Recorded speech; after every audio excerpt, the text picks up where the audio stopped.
नमस्कार। Justin garden द्वारा लिखी गई सोफी जोड़, जिसका हिंदी रूपांतरण है सोफी का संसार, पश्चात जगत की दर्शन गाथा, जिसका छठा अध्याय है नियति।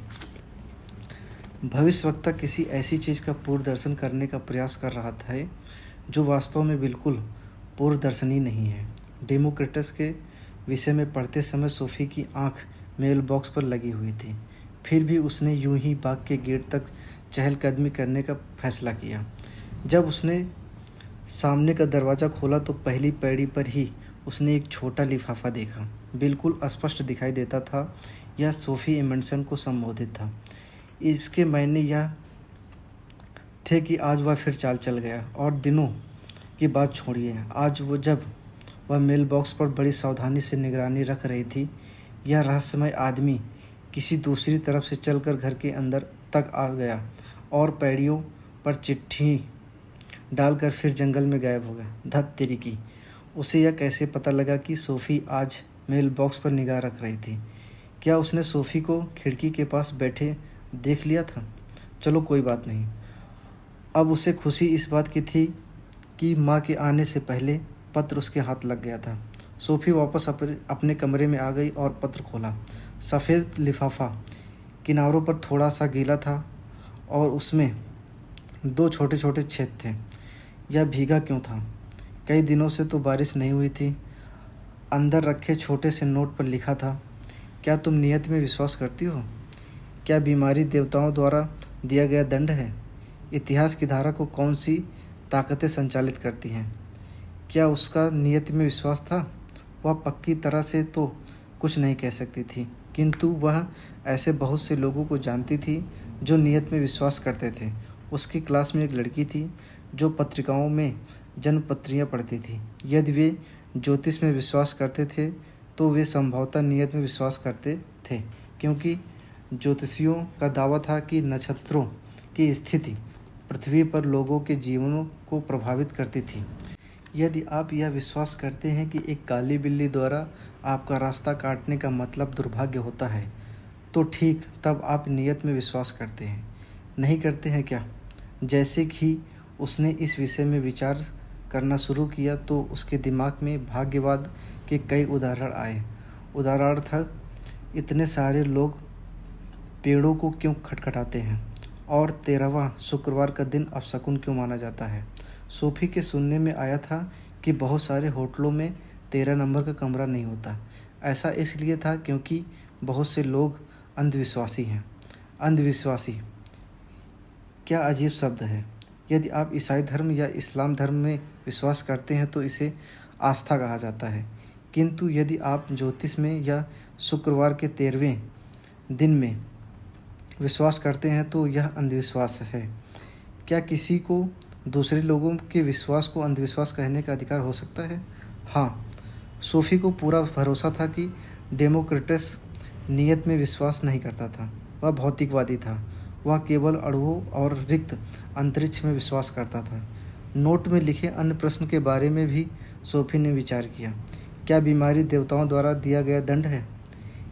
एक बात साफ थी, आजकल कोई इसमें विश्वास नहीं करता, किंतु उसे याद आया कि बहुत से लोगों का यह विचार था कि प्रार्थना करने से स्वस्थ होने में सहायता मिलती है। इसके मायने यह थे कि कहीं न कहीं उसका विश्वास होना चाहिए कि ईश्वर लोगों के स्वास्थ्य पर कुछ नियंत्रण शक्ति रखता है। आखिर प्रश्न का उत्तर देना अपेक्षाकृत कठिन था। सोफ़ी ने इस बारे में भी ज़्यादा नहीं सोचा था कि इतिहास की धारा पर किसका नियंत्रण अथवा शासन है। लोगों का होना चाहिए निश्चय ही। यदि यह शासन ईश्वर या नियति का है तो फिर लोगों की स्वतंत्र इच्छा नहीं है। स्वतंत्र इच्छा की धारणा सोफ़ी की सोच को कहीं और ले गई। वह इस रहस्यमय दार्शनिक के कुत्ते बिल्ली वाले आँख मिचौली खेल को क्यों बर्दाश्त कर रही है? वह उसे पत्र क्यों नहीं लिख सकती थी? वह स्त्री है या पुरुष है, बहुत संभव है आज रात को या कल सवेरे मेल बॉक्स में एक और बड़ा लिफाफा रख देगा। वह इसका इंतज़ाम करेगी कि यह आदमी है या औरत के लिए एक पत्र तैयार रहे। बस तभी उसने लिखना शुरू कर दिया। किसी अनजान आदमी को लिखना कुछ कठिन था, उसे यह भी तक भी नहीं पता था कि वह आदमी है या औरत, वह युवा है कि बूढ़ा है। यह भी हो सकता है कि वह रहस्यमय दार्शनिक कोई ऐसा व्यक्ति निकले जिसे वह पहले से ही जानती है। उसने लिखा, परम आदरणीय दार्शनिक, यहाँ हम आपके दर्शन शास्त्र के विषय में पत्राचार पाठ्यक्रम की बड़ी प्रशंसा करते हैं, किंतु हमें परेशानी यह सोचकर हो रही है कि हम नहीं जानते कि आप कौन हो। इसलिए हमारी आपसे प्रार्थना है कि आप अपने पूरे नाम का प्रयोग करें। प्रत्युत्तर में हमें आपका सत्कार करने में प्रशंसा होगी। क्या आप हमारे साथ कॉफ़ी लेना पसंद करेंगे? किंतु बेहतर रहेगी कि आप तब आएँ जब मेरी माँ घर पर हो।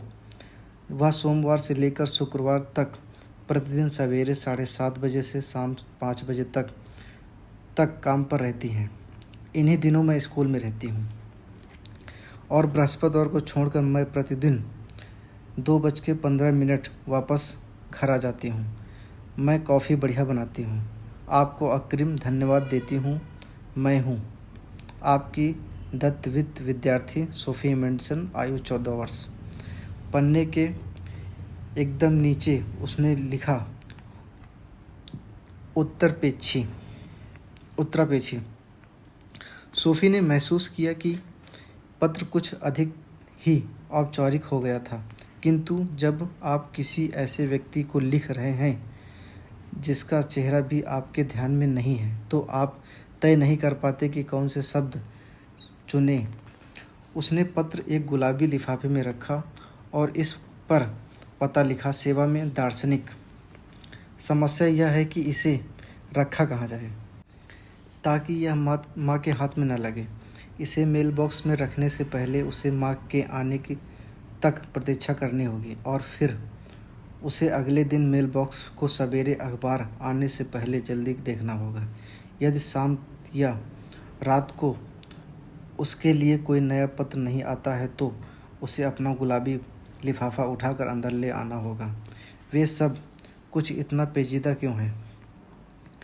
उस शाम सोफ़ी अपने कमरे में ऊपर जल्दी चली गई। हालांकि आज शुक्रवार था, उसकी माँ ने उसे पिज्ज़ा और टीवी पर एक थ्रिलर का लालच देकर रोकना चाहा, किंतु सोफ़ी ने कहा कि वह थक गई है और अपने बिस्तर पर लेटना और पढ़ना चाहती है। जब उसकी माँ बैठी हुई टीवी देख रही थी, सोफ़ी चुपके से अपने पत्र के साथ बाहर मेल बॉक्स तक जा पहुंची।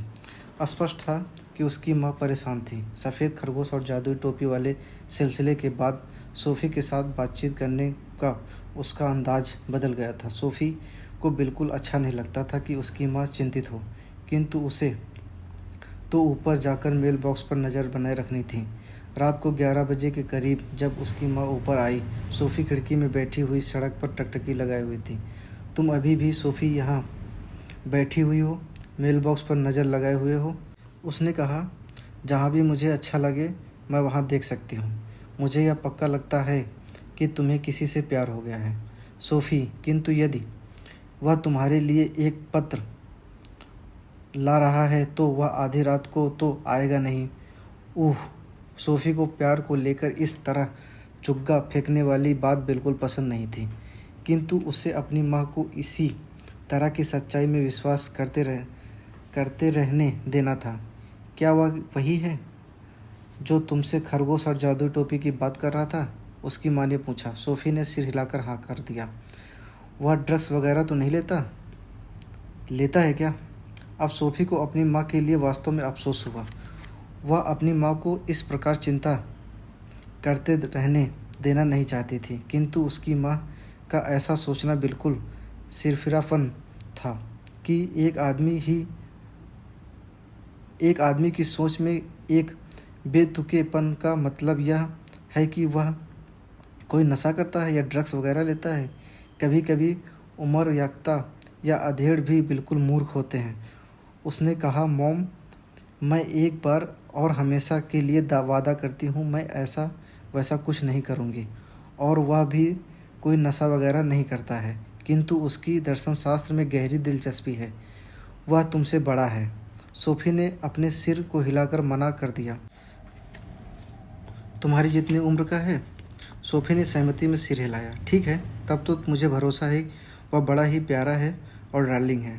अच्छा, तब मेरा ख्याल है कि तुम्हें कोशिश करके सो जाना चाहिए। किंतु सोफ़ी खिड़की में ही बैठी रही, लगता है घंटों। आखिर में उसके लिए अपनी आंखें खुली रखना भी मुश्किल हो गया। रात के 1 बज गए थे।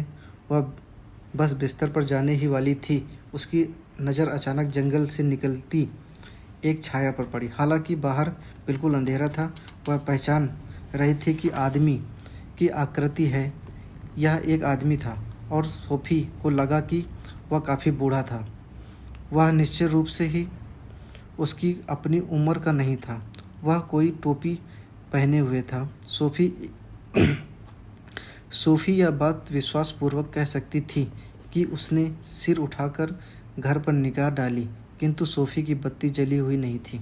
आदमी सीधा मेल बॉक्स के पास पहुंचा और एक बड़ा लिफाफा उसमें डाल दिया। जैसे ही वह इसे छोड़ रहा था, उसने सोफ़ी का पत्र मेल बॉक्स में देखा। उसने मेल बॉक्स के अंदर हाथ डालकर उसे निकाल लिया। अगले ही क्षण वह तेज़ी से जंगल की ओर मुड़ गया और वह जंगल के फुटपाथ पर बड़ी जल्दबाजी से नीचे उतरा और गायब हो गया। सोफ़ी ने अपने दिल को उछलते पाया। शुरू में तो यकायक उसने के मन में आया कि वह अपने पैजामे में ही दौड़ लगाकर उसका पीछा करे, किंतु वह आधी रात को किसी अजनबी के पीछे दौड़ने की हिम्मत न कर सकी। फिर भी बाहर जाकर उसे लिफाफा तो लाना ही था।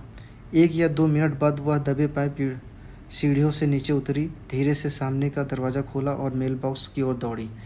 पलक झपकते झपकते हाथ में वह लिफाफा लिए वापस अपने कमरे में आ गई।